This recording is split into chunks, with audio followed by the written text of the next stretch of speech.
আলো চতুর্দিকে খালি আলো ছড়াবে। কোম্পানি মানে কিসের কোম্পানি? সেই আগের থেকে শুনে আসছে কোম্পানি কোম্পানি, কিন্তু কোম্পানিটা কিসের বা কাজটা কি একটু বলবেন? ম্যান অফ দ্য বিজনেস মানে মানে মানুষের ব্যবসা। মানুষের ব্যবসা আবার কেমন? জীবনে একটা একটা ব্যবসার নাম শুনছি, কখনো তো এটা শুনে নাই যে মানুষের ব্যবসা।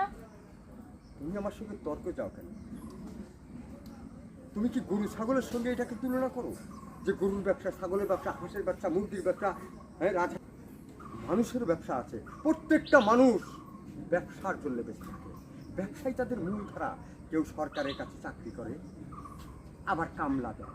কেউ মাঠে চাকরি করে, আবার কামলা দেয়। সবাই কিন্তু কামলা, তুমিও কামলা। আচ্ছা, এই দুনিয়ায় আমি ছাড়া আর কোনো মানুষ নেই? আপনি কি কোনো মানুষ দেখতে পান না? এই ঘুরে ফিরে হয়। আরে বুঝি না কারি আল্লাহ, মানুষ একজন ব্যাপারী যদি বাড়ির পর আসে সবচাইতে শুটকি গরুটা বাদ দিয়ে মোটা তাজা গরুটাই পছন্দ করে। তা আমারও তো একটা পছন্দ আছে নাকি? এই দাঁড়ান, আপনি আমাকে গরুর সাথে তুলনা করতেছেন? মানে আমাকে দেখে আপনার গরু মনে হয়? আচ্ছা কি বলবো, মুরগি?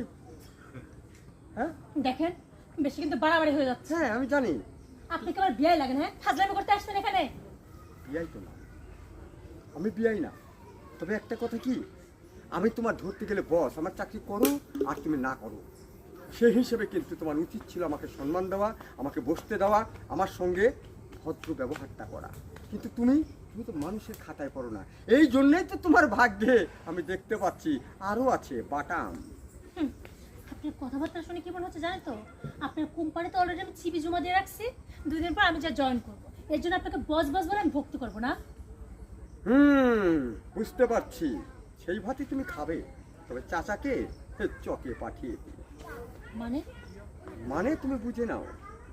শোনেন, আমার না কোনো মানে কোনো বুঝতে হবে না। দয়া করে আপনি এখান থেকে যান।